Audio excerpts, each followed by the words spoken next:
मारण आपने किया हुआ है? अवश्य किया है। वो सिर्फ एक चुटकी बजाने का खेल रहता है। शव साधना के बाद एक शव की आंत निकालनी होती है। आंत निकालने के बाद जो सर्प होता है, तो जो उसकी हड्डियां रहती हैं, तो उन अंकों को पिरो के उससे जाप चलता है 1.25 लाख मंत्र का। जहां वो 1.25 लाख मंत्र का जाप हुआ पूर्ण, वह व्यक्ति मृत्यु के घाट उतर जाता है।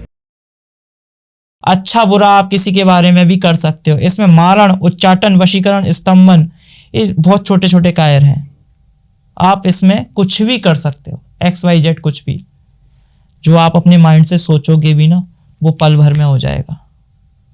ओके। वो सिर्फ एक चुटकी बजाने का खेल रहता है, अर्थात आप माइंड से सोचोगे वहां हो गया वो। आपसे अभी मेरी बात हो रही थी तो आपने बताया कि मेरे पास ऐसे केस आते हैं मारण, मोहन, उच्चाटन करवाने के लिए। मारण आपने किया हुआ है? अवश्य किया है। कोई पापी को मानने में मुझे कोई हर्ज नहीं है। लेकिन आपको कैसे पता लगेगा कि वो पापी है? देखिए, अपनी साधनाओं से। जैसे कि मान के चलिए मैं साधना कर रहा हूँ, तो भाई इतना तो महादेवी महामाया बताती ही है कि भाई ये इंसान गलत है और इसने गलत किया है, तो भाई उसका अपन नहीं करेंगे। अच्छा। उसका नहीं करेंगे भाई। आप मान के चलिए आपके पूरे वंश को उसने निपटा दिया, उसने पूरे व्यक्तियों को निपटा दिया, अर्थात जहां तक कहा जाए कि वंश का नाश कर दिया। ठीक है। अब भाई आपके पास क्या बचेगा? किस वजह से महाभारत हुई थी? एक स्त्री का अपमान किया गया। अब रामायण किस लिए हुई? एक स्त्री का अपमान किया। जहां स्त्री का अपमान हुआ है वहां युद्ध छिड़े हैं। इसी प्रकार जैसे कि मान के चलिए मेरे पास एक केस आया था। हाँ जी। कि महाराज मैं आपको 20 लाख रुपए दे रहा हूं, आप इस स्त्री का मारण कर दीजिए। हाँ। अब भाई तूने स्त्री के साथ में गलत किया, उसके साथ में काम क्रिया कर ली और उसके बाद मेरे से कह रहा कि भाई इसको मार दो। क्यों भाई? अब वो केस कचहरी पे बात आ गई। ओके। ठीक है, केस कचहरी पे बात आ गई, जहां मुझे बताया कि भाई ये चीज गलत है। आप अपना कोई केस बताइए कि जो आपको लगा था कि आपने किया हो। मैंने एक पुरुष का मारण किया था, तो उसमें जैसे कि शव साधना के बाद एक शव की आंत निकालनी होती है, मुर्दे की आंत निकालनी होती है। जो हाँ जी। आंत निकालने के बाद जो सर्प होता है, ब्लैक कोबरा हो गया या कुछ भी हो गया, जहरीला सांप होना चाहिए, तो जो उसकी हड्डियां रहती हैं, तो उस जो मनुष्य की आंत हो गई और जो हड्डी हो गई, तो उन अंकों को पिरो के उससे जाप चलता है 1.25 लाख मंत्र का। ठीक है ना? जहां वो 1.25 लाख मंत्र का जाप हुआ पूर्ण, वह व्यक्ति मृत्यु के घाट उतर जाता है। और भी तरीके मारण क्रियाओं के?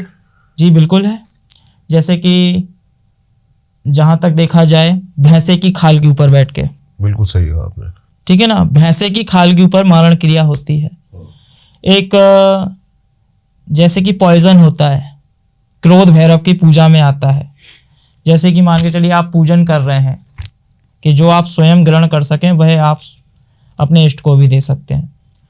तो क्रोध भैरव की पूजा में जिस व्यक्ति का आप नाम लेते जा रहे हो कि भाई तेरा नाश हो या कुछ भी, इस चीज को गलत नहीं लेना हाँ भाई। जी, हाँ जी, हाँ जी। ठीक है ना? तो इस चीज में 5 आहुति आप विष की डालोगे क्रोध भैरव के मंत्र के साथ में। क्रोम क्रीं क्रोम क्रोध भैरवाय हुम फट स्वाहा। ठीक है ना?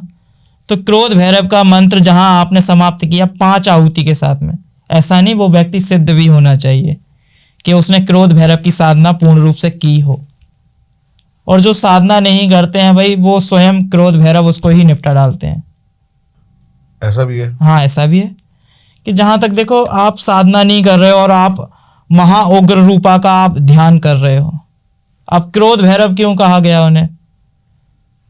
महानयन विशाला, अर्थात उनके जो नेत्र हैं, उनके नेत्र से ही अग्नि बरसती है। तो क्रोध भैरव, महाक्रोध भैरव के रूप में पूजे जाते हैं वो। इसी प्रकार एक मारण क्रिया ये हो गई। हाँ जी। ठीक है ना?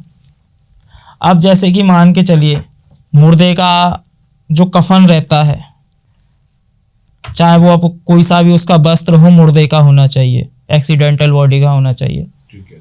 तो अर्थी पे लगा के ले जाते हैं बहुत से लोग, उसे मुर्दे का कफन बोला जाता है।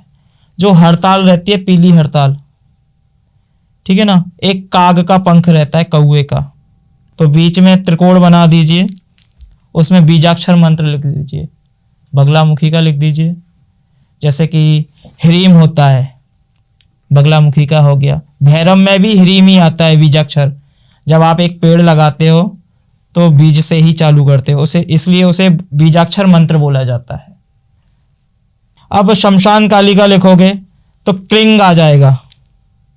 जिस देवता को आप मान रहे हो उस देवता का बीजाक्षर मंत्र लिखा जाता है। और जैसे कि आप बीजाक्षर मंत्र ले जाके, और जैसे उसके केस हो गए, बाल हो गए, उसका कपड़ा हो गया, उसकी एक फोटो हो गई और पैरों की धूल हो गई, इस प्रकार आप जाके शमशान में गाड़ दोगे, वो व्यक्ति स्वतः ही नष्ट हो जाएगा। एक ये चीज हो गई। मारण क्रिया प्रोसेस कैसे करती है? जैसे कि आपने किसी पे मारण क्रिया करी तो उस व्यक्ति को कोई रोग लगेगा या फिर क्या उसका प्रोसेस है? नहीं, रोग लगाने का अलग होता है, उच्चाटन क्रिया में आ जाती है वो। तो वो उसकी मृत्यु अचानक होगी? अचानक नहीं मारण होगी। क्रिया में मारण, जैसे कि आप तड़पा तड़पा के मार रहे हो किसी को तो उसे उच्चाटन बोला जाता है। जैसे मान के चलो उसका धन नाश हो गया, वैभव नाश हो गया, लक्ष्मी से बिल्कुल परेशान हो गया, अब तरह तरह की बीमारी बनने लगी, वो उच्चाटन में आ जाता है, वो अलग हो जाता है। डायरेक्ट आप नहीं मार सकते हो, और डायरेक्ट मारोगे तो वो मारण में आ जाता है। ये उच्चाटन में की बोल रहे हो आप, जैसे तड़पा तड़पा के मारेंगे उसे। ठीक है। तो मारण जो है, अब जैसे मारण करते हैं, जैसे कि मारण हो जाता है तो प्रकार में 10 दिन अवधि होती है एक। हाँ जी। अब भाई जो जैसे कि मान के चलो इस मूठ में जाता क्या है मारण क्रिया में, जैसे कि कांच, पीले चावल, जैसे कि समा के चावल भी हो जाते हैं, कुटकी के चावल, ठीक है, इस प्रकार में आ जाइए। उसमें सूअर का मांस जाता है, काले उड़द होते हैं। अब जो काले उड़द रहते हैं तो उसको कोरी हंडी में बकरे के रक्त से पकाए जाते हैं, बकरे के रक्त से पकाए जाते हैं। आधे कच्चे होने चाहिए, जब मूठ भेज रहे हो तो वो आधे कच्चे होने चाहिए, ना पके होने चाहिए और ना कच्चे होने चाहिए, आधे बीच में होने चाहिए।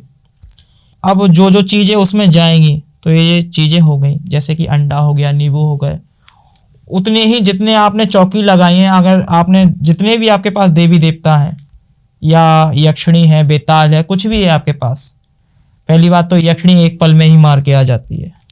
तो जो इंसान की मृत्यु होती है वो किस प्रकार होती है? मतलब उसकी सच में गर्दन अलग हो जाती है क्या? जी, पहले के जमाने में ऐसे होते थे कि जो आदेश देते थे यक्षिणियों को, कर्ण पिचासनी को आदेश देते थे कि जा इसका शीश काट के लेके आ, तो वो चीज़ रियल में होती थी पहले। लेकिन अब इस प्रकार साधनाएं नहीं चल रही हैं, क्योंकि पहले ही से आदमियों ने इसके पीछे बहुत से गलत विचार बना के रख दिए हैं। अब विचारों की बात करते हैं गुरुजी। इस मूठ विद्या को पहले आप पूरा सुनिए। ठीक है, ठीक है, ठीक है ना। जो मूठ विद्या होती है तो उस प्रकार जाती है, एक हवा में जो डेड बॉडी रहती है, जिसके ऊपर आपने मुर्दे के जो पकाए हैं उड़द पकाए हैं, तो वही उस हांडी को लेके जाता है टांग के। कुछ लोगों ने देखा है जलता हुआ खप्पर जाता है। हाँ, जलता हुआ खप्पर जाता है उसमें, आसमान में। हाँ, आसमान में जाता है। उसी को मूठ विद्या, हाल भी बोलते हैं उसको। हाँ, उसी को मूठ विद्या बोलते हैं हमारे यहाँ पे। तो इस प्रकार होता है, जहां तक देखा जाए कि वो 3 आवाजें देता है व्यक्ति के घर पे पहुंच के। ठीक है। वो आपके प्रियजन की भी हो सकती है, आपके मित्र की भी हो सकती है, आपकी माँ की भी हो सकती है, जिससे आप ज़्यादा प्रेम करते होगे और जिसका एक बार में सुनते होगे कि वो व्यक्ति आपको बुला रहा है, मैं उसके बिना रह नहीं सकता हूँ, वो कष्ट में है, कुछ भी हो सकता है। अगर आपने 3 आवाज में नहीं सुना तो वो लौट के व्यक्ति के पास चली जाती है, उससे कोई हार्म नहीं होता है। जो मूठ विद्या होती है वो एकदम डायरेक्ट अंदर घर कर जाती है। इस प्रकार वो व्यक्ति तरह तरह की बीमारियों से ग्रस्त हो जाता है, जैसे कि उसे सीने में दर्द होने लगता है, घुटने दर्द होने लगते हैं, कमर दर्द होने लगती है, हाथों में दर्द होने लगता है, किसी को आंखों से कम दिखने लगता है, कोई तो पागल ही हो जाता है, तरह तरह की बीमारियां उसको लग जाती हैं। इस प्रकार मूठ अपना कार्य करती है। ये चीज हो गई। मेरे को ये टेंशन हो रही है अभी जब आपने जो चीजें बताई है ना, कि बहुत सारे लोग गलत उद्देश्य से मैसेज करेंगे आपको। रियल है। तो उसके लिए आप पहले ही क्या कहना चाहोगे जनता को? भाई देखो, अगर आप गलत कह रहे हो तो इस चीज को नहीं, गलत उद्देश्य से आपको मैसेज करेंगे कि हमें मारण करवाना है, हमें ये करवाना है, हमें उच्चाटन करवाना है। देखिए, मारण उच्चाटन के लिए तो आप लोग नहीं बने हो। महाप्रभु स्वयं देख रहे हैं कि कौन गलत कर रहा है, कौन सही कर रहा है। इस चीज को भाई गलत में मत लीजिए, और जहां तक है कि अपने मन को पवित्र करिए, वही बिल्कुल चीज सही अच्छा बात है। रहेगा। मैं भी ये कहना चाहता हूँ, दारिल वन किसी भी ऐसी चीज को प्रमोट नहीं करता है जो कि किसी के गलत हित में जाए। जैसे कि आपके पास एक केस आया, आपने बताया अभी कि भाई मेरे पास एक केस आया कि जो ऐसे एक नहीं कई आते हैं मेरे पास। लेकिन आप सब मना कर देते हो।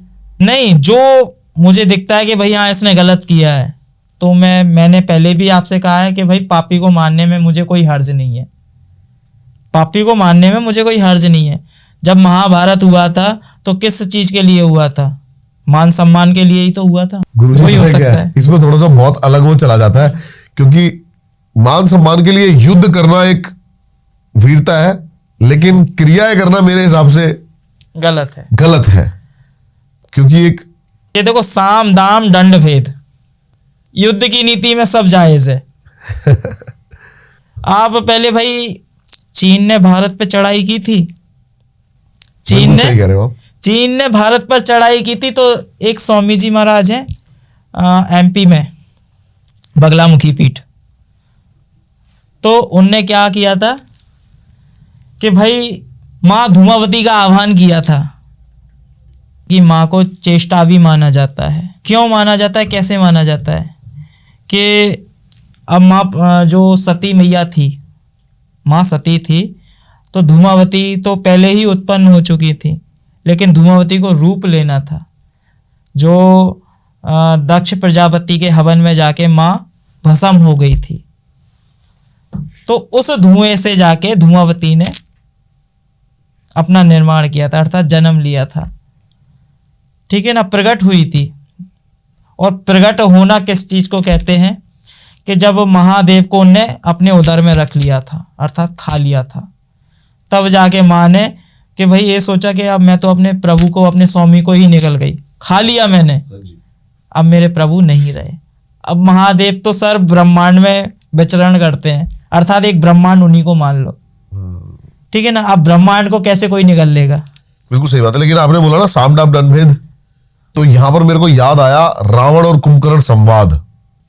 जब कुंभकर्ण आए रावण के पास, तो उन्होंने कहा कि आज मुझे जिस प्रकार उठाया है उसी प्रकार उस दिन उठाया होता जिस दिन हमारी बहन की नाक काटी थी, तब जाके हम शूरवीरों की तरह लड़ते और तब अपनी जान निछावर करते। एक स्त्री को उठा लाए, ये भाई गलत देखो, है। स्त्री को उठाने से किसी का भी कल्याण नहीं होता है। हाँ। अब मान के चलो भाई, तुम्हारा उसने अहित कर दिया है, हाँ जी, अहित कर दिया है, तो भाई तुम उसकी पत्नी को थोड़ी उठा लाओगे। नहीं बिल्कुल सही। तभी मैं ये विचारों का खेल बता रहा हूं आप कि युद्ध अलग है, क्रियाएं अलग है। तो इसी में आ जाता है महाराज, मैं वही चीज आपको बता रहा हूँ हाँ जी, कि भाई जब चीन ने अपने ऊपर चढ़ाई की थी एमपी पे, मध्य प्रदेश में, पूरे भारतवर्ष पे, तो स्वामी जी महाराज ने माँ धूमावती का आह्वान किया था। तो धूमावती क्या है? ततैया, बिच्छू, मक्खी, सांप, नेवले, ये सब चीजों की उनने सेना भेजी थी। इस चीज में आज भी ग्रंथ में लिखा है, पढ़ लेना आप। अच्छा, हाँ, तो भाई ये तो चीज भाई तंत्र का सहारा नहीं लेना चाहिए था, ये चीज तो गलत हो जाती फिर। बिल्कुल सही बात है। हाँ, देखो माँ का सहारा लेने में कोई हर्ज नहीं है। नहीं, मैं तंत्र के सहारे को गलत नहीं बता रहा हूँ। हाँ। लेकिन तंत्र का सहारा मैं चाहता हूँ कि जब आप- अपनी उपलब्धि और अपने आप को बड़ा बनाने जब के आप लिए। हर जगह से हार जाते हो, हाँ जी, तब आपको एक सहारा कौन दिखता है? ईश्वर, परमात्मा। वैसे आप कभी पूछोगे नहीं उसको। इसमें सबके देखो, इसमें थोड़े से विचार बहुत ज्यादा अलग है मेरे। हाँ। तो हाँ हाँ, बोलिए बोलिए। मैं जैसे कि अब बहुत ज्यादा प्रभावित हूँ गीता से, तो तंत्र का सहारा, जैसे कि तंत्र तो अर्जुन ने भी किए, अर्जुन ने भी किए हैं।